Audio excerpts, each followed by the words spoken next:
Zimbabwean-born economist Gareth Horsfield says the recent introduction of a new currency, Zimbabwe Gold, to replace the Zimbabwe dollar is akin to putting the cart before the horse, as the country does not have the conditions to sustain it.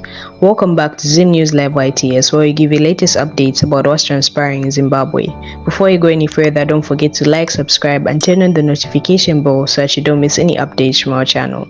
Horsfield said the Zimbabwean authorities should first restore confidence in the financial system, put in place strong economic fundamentals, and increase production to reduce dependence on imports which drain foreign currency, among other things, for a new currency to have any chance of success. For a new currency to have any chance of success, Zimbabwe would need to address these underlying issues comprehensively and convincingly, a task that requires time, political will, and economic stability. This is today's news about Zimbabwe lacking fundamentals to sustain the new currency. Let us know what you think in the comment section down below, and don't forget to like, subscribe, and turn on the notification bell so that you don't miss any updates from our channel.